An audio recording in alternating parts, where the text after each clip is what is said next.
Hey guys, welcome back to the Madrid Pundits, a channel for the Maridistas, by the Maridistas and of the Maridistas। अगर तुम इस channel पर नए हो भाई, चैनल को फटाफट से सब्सक्राइब कर दो, इस वीडियो को लाइक करना एंड इस वीडियो को एंड तक जरूर देखना भाई, बिकॉज बहुत सारी चीजें हैं जिनके बारे में आज हमें बात करनी है। भाई 12,000 सब्सक्राइबर्स के हम बहुत ही ज़्यादा नज़दीक हैं, लगभग कुछ 20 सब्सक्राइबर्स रह गए हैं। तो अगर तुम इस चैनल पर नए हो या फिर तुमने अब तक सब्सक्राइब नहीं किया तो ये तुम्हारा मौका है, फटाफट से सब्सक्राइब कर दो दोस्तों। खैर बात करते हैं आज की चीज़ों के बारे में। ये वीडियो बेस्ड है on real Madrid's new era. ये जो चेंज ऑफ एरा हो रहा है, जो चेंज ऑफ जनरेशन हो रहा है, जहाँ पर हमारे जो ओल्ड गार्ड है या फिर वेटरन प्लेयर्स है वो हमें छोड़ के जा रहे हैं, यहाँ पर हमारे पास नए प्लेयर्स आ रहे हैं, टैलेंटेड प्लेयर्स आ रहे हैं। तो उस चीज़ के बारे में आज हम बात करने वाले हैं प्राइमरीली। सबसे पहले शुरू करते हैं एक दुखद खबर के साथ, that is Luka Modric leaving. इसके बारे में प्रॉपर इन डिटेल मैं वीडियो बनाऊंगा, लेकिन मैं बस ये बोलना चाहता हूँ कि यार एक्सपेक्टेड था, ठीक है, कहीं ना कहीं ये एक्सपेक्टेड था। Going by the season we are having, हमारा सीजन भले ही अच्छा जा रहा हो लेकिन उसमें लूका मॉड्रिच के जो कॉन्ट्रीब्यूशंस हैं बहुत ही मिनिमलिस्टिक लग रहे हैं। एंड वो उसमें कुछ मॉड्रिच की गलती नहीं है, उसमें कम्प्लीटली इनफैक्ट किसी की भी गलती नहीं है। कम्प्लीटली ट्रांजिशन है जो चल रहा है इस क्लब में। अगर Luka Modric day in day out खेल रहे होते, वीक इन वीक आउट खेल रहे होते, तो फिर बात ही कुछ और होती। लूका मॉड्रिच अगर वीक इन वीक आउट खेल रहे होते तो ऑफ कोर्स जिस लेवल का फुटबॉल उन्होंने पिछले साल या फिर पिछले के पिछले साल दिखाया था, वैसा ही वो अभी भी करके दिखाते। कोई फर्क नहीं होता, कोई चेंज नहीं होता। But we can not forget भाई कि लूका मॉड्रिच 38 ईयर्स ओल्ड हैं, and at some point Real Madrid will have to let him go. And I think ये वो साल है, 2024 वो साल है जहाँ पर लूका मॉड्रिच क्लब को छोड़ के जाने वाले हैं। एंड अगर आप लोग को याद हो, पिछले साल जब हमने आर्दा गुलर को साइन किया था, तब लूका मॉड्रिच ने आर्दा गुलर को कन्विंस किया था एंड ये कहा था कि I am going to retire in 1 year, then you can take the number 10 jersey. तो क्या इसका ये इंडिकेशन है कि लूका मॉड्रिच 2024 में रिटायर करने वाले हैं, या फिर ये इंडिकेशन है कि लूका मॉड्रिच शायद से MLS जा सकते हैं या फिर सऊदी अरेबिया में फुटबॉल खेल सकते हैं अपनी? वो देखने वाली बात होगी कि लूका मॉड्रिच कहाँ जाते हैं। बट यार ऑनेस्टली इट्स वेरी सैडिंग। जब मैंने ये न्यूज़ पहली बार पढ़ी, I was really very touched, because हम सब माद्रिदिस्तास के लिए जो 2014 से या फिर 2010 से फुटबॉल देख रहे हैं, स्पेशली रियल मैड्रिड के लिए, it was always Ramos at the back, Modric in the middle and Ronaldo up top. Ramos चले गए, रोनाल्डो चले गए, मॉड्रिच वॉज स्टिल देयर। ठीक है, हमें वो था भाई कहीं ना कहीं कि लूका मॉड्रिच है।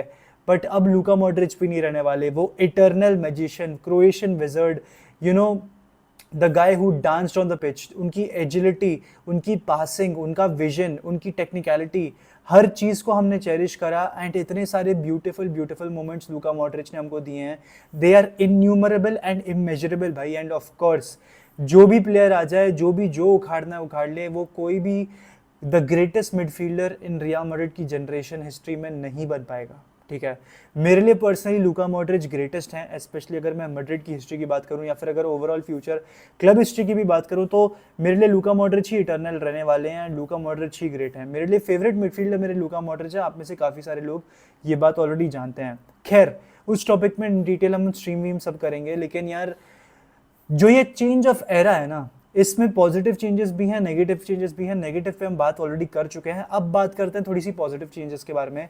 तो कल में 2 बड़ी खबरें आई। पहली, Alphonso Davies is going to sign with Real Madrid.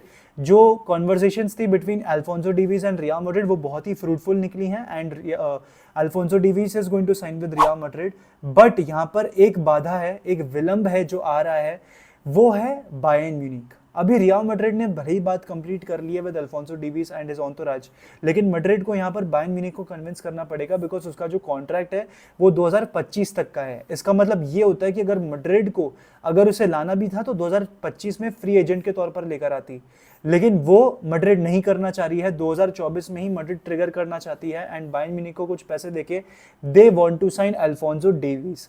अभी अल्फोंसो डेविस क्लब में आ जरूर जाएंगे, परफॉर्म भी कर सकते हैं, बिकॉज कार्लो एंचेलोटी जानते हैं how to get the work done out of his players. Carlo Ancelotti knows how to get the best out of his players, and मैं बिल्कुल कन्विंस्ड हूं कि अगर अल्फोंसो डेविस क्लब में आते हैं, ही विल डेफिनेटली सक्सीड।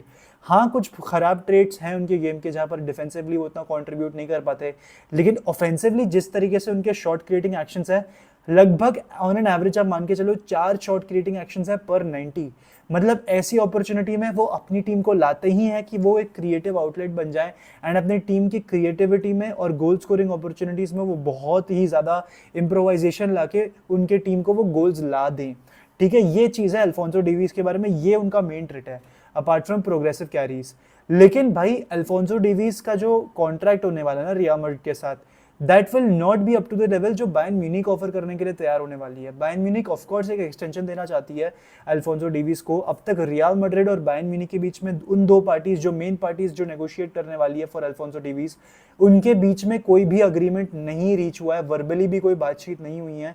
जो भी बातचीत है इस समय अल्फोंसो डेविस और रियल मैड्रिड के बीच में ही है एंड उनके बीच में ही हुई है। ऑफ कोर्स एक वर्बल एग्रीमेंट रीच हो चुका है बाय अल्फोंसो डेविस, बट बहुत सारे लोग बहुत कुछ बोलेंगे साइनिंग के बारे में। मैं पर्सनली काफ़ी खुश हूँ कि हम अल्फोंसो डेविस को साइन कर रहे हैं। फाइनली एक एनर्जेटिक लेफ्ट बैक हमें वापस देखने को मिलेगा आफ्टर मार्सेलो, आफ्टर मार्सेलितो, जिन्होंने अपना टॉप ऑफ द फुटबॉल जो था वो 2018 में लास्ट दिखाया था। उसके बाद से हमें मेंडी देखने को मिले, रेगुलॉन देखने को मिले, फ्रान गार्सिया, बहुत सारे और भी प्लेयर्स थे जिन्होंने उस पोजीशन पे खेला। लेकिन मार्सेलो के बाद अगर मैं किसी प्लेयर को लुकअप कर रहा हूँ कि वो एनर्जी, वो ड्रिबलिंग, वो सिल्कीनेस, वो स्किलफुलनेस, वो सारी मैं अल्फोंसो डेविस से एक्सपेक्ट कर रहा हूँ एंड कहीं ना कहीं हमें वो देखने को मिल भी सकता है। अब बात करते हैं फाइनल टॉपिक के बारे में, दैट इज किलियन एम्बापे, जिसकी वजह से तुम हरामियों ने क्लिक किया होगा इस वीडियो पे। किलियन एम्बापे के बारे में यार मैं बात शुरू करूं तो करूं कहां से, मुझे तो ये समझ में नहीं आ रहा है। बिकॉज अब तो पूरी काया पलट हो गई। जितने भी मद्रिदिस्तास एम्बापे पे हेटफुल वीडियोस बना रहे हैं, जिसमें मैं अपने आप को खुद को इंक्लूड करता हूं, वो अब ऐसा कुछ भी नहीं बोलेगा अगेंस्ट एम्बापे, बिकॉज बंदा फाइनली रियल मैड्रिड आने वाला है। तुम कुछ भी सोच सकते हो, तुम लिवरपूल के बारे में सोच सकते हो, तुम मैनचेस्टर सिटी के बारे में सोच सकते हो, क्योंकि सोचना अलाउड है। लेकिन मैं तुम्हें पहले से ही बता के रख देता हूं, किलियन एम्बापे अगर पीएसजी छोड़ रहा है ना, वो सिर्फ रियल मैड्रिड के लिए छोड़ रहा है। वो इसलिए छोड़ रहा है क्योंकि उसको चैंपियंस लीग और बैलन डोर जीतना है एंड वो जानता है कि रियल मैड्रिड से बेटर कोई भी जगह नहीं है, क्योंकि उसका आइडल भी प्रीमियर लीग को छोड़ के रियल मैड्रिड आया था to win the Ballon d'Ors, to win the Champions Leagues, and भाई उखाड़ के गया उसका आइडल भी। तो वो भी आएगा, वो भी उखाड़ना चाहेगा, वो भी सक्सेस दिलाना चाहेगा रियल मैड्रिड को, उसके आइडल की तरह, उसके ग्रेट क्रिस्टियानो रोनाल्डो की सक्सेस की तरह वो भी सक्सेस पाना चाहेगा विद दिस क्लब। एंड वो कर रहा है भाई। उसने अपनी सैलरी कितनी कम करवाई है तुम्हें कोई अंदाजा नहीं है। लगभग on an average 150 million PSG pay करती है annually to Kylian Mbappe. Real Madrid सिर्फ 35 टू 50 मिलियन के आसपास पे करने वाली है पीएसजी को, sorry to Kylian Mbappe on a yearly basis. And apart from that जो साइनिंग बोनस होगा वो तो एक अलग चीज है ऑल टुगेदर। बट अगर आप किलियन एम्बापे को 6-7 साल के लिए अपने पास रख सकते हो, that 150 million will be worth it, right? कहीं ना कहीं मुझे लगता है वो वर्थ इट डेफिनेटली हो जाएगा। बट यार I am so excited to watch Kylian Mbappe. मतलब बहुत सारे लोग कह रहे थे कि यार Kylian Mbappe he is a money whore, वो सिर्फ पैसों के पीछे भागता है। लेकिन एक बात जो किसी ने भी रियलाइज नहीं करी वो ये थी कि जब भी पीएसजी के साथ उसकी डील चल रही थी ना, हर बार वो अपना कॉन्ट्रैक्ट रन डाउन कर रहा था। Every time he was running down his contract. वो अपने कॉन्ट्रैक्ट को खत्म नहीं कर रहा था, सॉरी खत्म करने की कोशिश कर रहा था, बट पीएसजी कैसे भी करके उसको रोक ले रही थी। चाहे पॉलिटिकल प्रेशर की बात कर लो, चाहे वर्ल्ड कप 2022 की बात कर लो, एंड चाहे आप हजार और चीजें गिनवा लो। लेकिन हमें हमेशा से ये याद रखना पड़ेगा कि एम्बापे की ड्रीम रियल मैड्रिड ही रही है।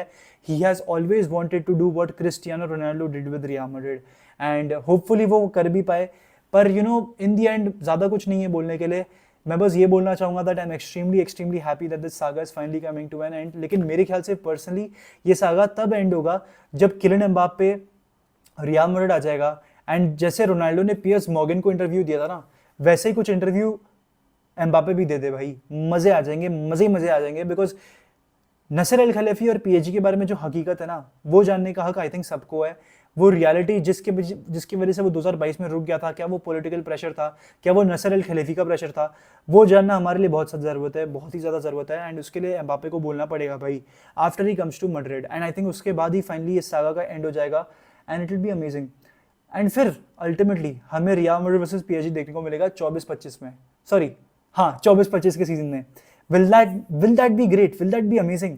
पार्क दे प्रेंस में जहां पर एम्बापे टॉप स्कोरर रह चुका है, उनके अगेंस्ट ही गोल मार रहा है भाई। It will be crazy. Scripted होगा but I don't care, it will be crazy. ठीक है, वी वांट दैट।